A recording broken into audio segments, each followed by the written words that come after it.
Bang Emil, gimana nih Bang terkait kasusnya suaminya Sandra Dewi yang mengkorupsi Korupsi 271 triliun. Mungkin sebagai pakar hukum melihatnya seperti apa sih?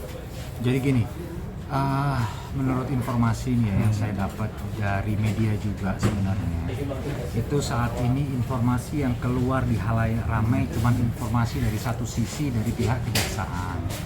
Sampai saat ini belum ada klarifikasi daripada pengacara-pengacara, direktur-direktur PT ataupun perusahaan ataupun pengacara dari pihak si Helena Lim ya, itu juga belum ada sama sekali klarifikasi pembelaan mengenai kasus tersebut. Jadi seyogianya saran saya, media ini jangan cuma terima dari satu sisi dari pihak kejaksaan, harus ada juga pembelaan. Tugas seorang pengacara itu apa? Tugas seorang pengacara itu melakukan klarifikasi pembelaan atas seluruh tuduhan-tuduhan yang dibebankan kepada klien mereka. Itu salah satu tugas seorang pengacara, dan juga membaca kasus-kasus yang ada itu sejelas-jelasnya, sebenar-benarnya, sehingga dia bisa melakukan pembelaan semaksimal mungkin kepada klien mereka. Itu tugas seorang pengacara. Dan kalau saya lihat sampai saat ini belum ada sama sekali pembelaan dari pihak pengacara-pengacara,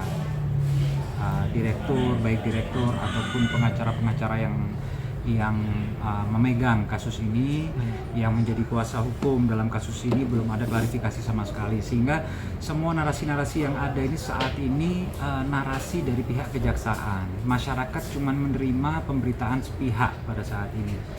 Jadi saran saya, seorang pengacara itu lakukanlah pembelaan secara maksimal kepada klien-klien mereka. Jangan cuman tanda tangan kuasa dan tanpa ada membangun narasi pembelaan. Jadi di sini hakim itu beda dengan hakim di Amerika Serikat. Di sana juri itu tidak boleh membaca media. Kalau di sini boleh. Jadi narasi-narasi harus dibangun. Salah satunya apa? Salah satunya memberikan informasi terbaik kepada masyarakat. Satu, kedua kepada penegak hukum yang ada, sehingga klien itu bisa terbantu dengan maksimal.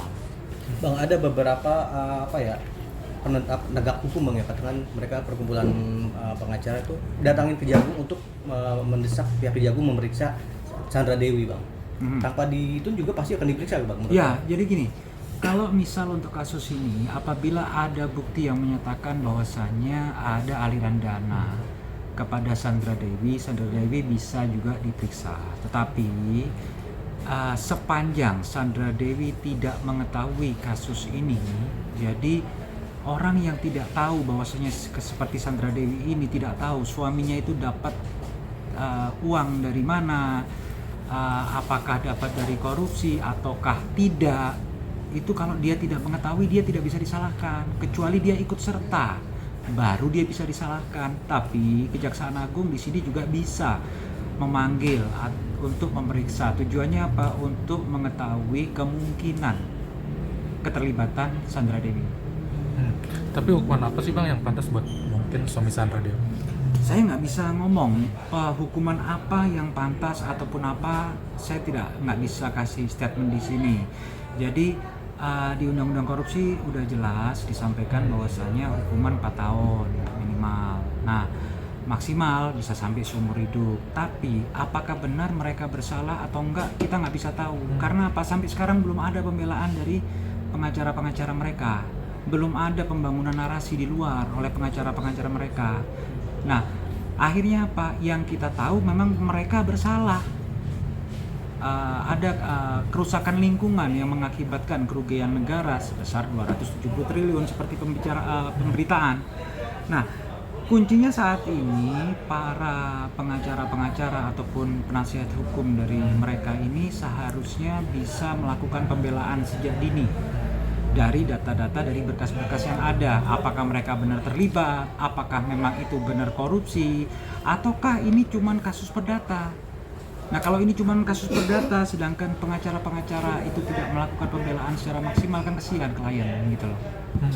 Tapi terkait dengan koruptor yang tentang koruptor yang harus dimiskinkan, Nah itu undang-undangnya belum berjalan ya, belum disetujui. Jadi itu masih rancangan undang-undang pada waktu itu, usulan lah seperti itu. Tapi belum ada persetujuan untuk menjalankan undang-undang tersebut. Bang, sosok pelaku kan ini kan masih muda bang ya, dan dilakukan dari 2015, saat itu berusia 28. Nah, mungkin nggak bang seorang pemuda itu bisa melakukan apa ya, korupsi senilai angka yang fantastis? Jadi apakah mungkin ada orang di belakangnya? Itu semua tugas Kejaksaan Agung untuk mengembangkan hal tersebut. Tapi gini, 270 itu bukan korupsinya, sekali lagi 270 itu kerusakan lingkungan.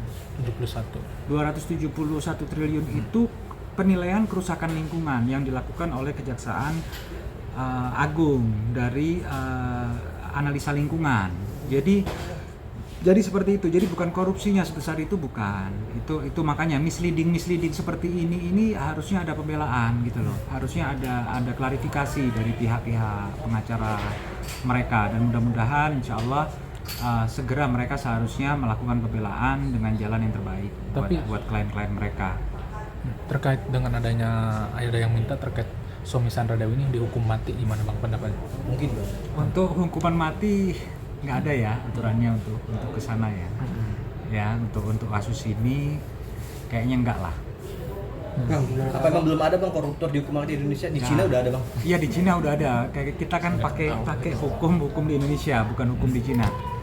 Bang, menurut abang hukuman untuk koruptor di Indonesia ini sebenarnya baik atau memang membaikan para koruptor, atau memang harusnya bagaimana sih bang? Saya rasa hukum aturan yang ada sudah baik pada saat ini, cuman memang pelaksanaannya harus lebih maksimal lagi, dan alhamdulillah kita udah menuju perbaikan. Cuman ya itu tadi, harus terbuka seluas-luasnya, harus terbuka sejelas-jelasnya. Jangan sampai orang yang seharusnya tidak bersalah jadi bersalah dikarenakan adanya penggiringan opini dari pihak tertentu. Ada yang minta Sandra Dewi diperiksa, gimana bang, setuju atau enggak? Apabila memang kalau diperiksa itu wajar, wajar. Cuman terbukti atau enggak kan kita baru bisa tahu kalau misalnya kejaksaan udah melakukan langkah tersebut, udah mendalami langkah tersebut gitu. Tapi ada yang menganalisa bahwa Sandra Dewi itu akan terseret, gimana bang?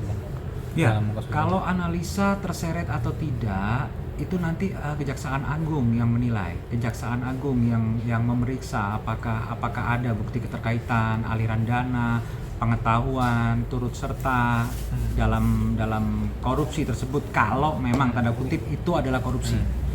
Tapi perihal yang sudah digeledahkan sama Kejaksaan Agung sampai uang 76M ditemukan logam mulia, gimana sih bang? 76M itu di mana? Di rumahnya Sandra. Di Pakubuwono juga. Kalau memang mereka memiliki harta tersebut dan harta tersebut legit, apakah orang tidak boleh menyimpan uang di rumah senilai itu? Ya, kalau memang ini salah satu contoh aja lah. Kalau memang kemarin si Helena itu ada aliran dana untuk penukaran uang kepada Helena dari pihak perusahaan atau dari pihak direktur atau dari pihak apa, apakah salah seseorang melakukan penukaran uang kepada Helena Lim lewat money changer dia, kalau memang dia mempunyai money changer? Jadi kasus itu nggak sesimpel uang lari ke sana, tapi kalau uang itu sudah dikeluarkan dari Helena kan dia melakukan tugas, melakukan kerjaannya dia, memang dia money changer. Kalau memang seperti itu, ini semua kan kita cuma lihat dari luar. Seharusnya sudah ada klarifikasi dari pihak lawyer yang ada, seperti tadi saya bilang, supaya kita narasi itu nggak cuma dari satu sisi gitu. Tapi pesan abang dari buat suami dan Sandra Dewi terkait kasus ini seperti apa sih bang? Ya, untuk mereka inilah bekerja sama dengan baik dengan pihak Kejaksaan Agung, dan mudah-mudahan juga kalau memang mereka tidak bersalah, segera ada klarifikasi, segera ada langkah lebih lanjut. Kalau memang mereka bersalah, lebih baik terbuka, biar kasus ini lebih mudah untuk segera diungkap, siapa pihak-pihak siapa aja yang terlibat, biar segera terungkap apabila memang mereka bersalah. Tapi ada pesan moral mungkin Bang, dukungan dari Abang buat Kejaksaan Agung terkait kasus ini. Ya, dalam hal ini saya selaku advokat, ya, kita mendukung aktivitas ataupun fungsi dari Kejaksaan Agung untuk menegakkan keadilan. Salah satu penegak hukum di Indonesia adalah kejaksaan. Marilah kita memaksimalkan menjalankan undang-undang dengan baik, tidak ada paksaan dari pihak tertentu. Jalankan undang-undang dengan baik sehingga masyarakat lebih percaya dengan kita selaku penegak hukum. Oke Bang.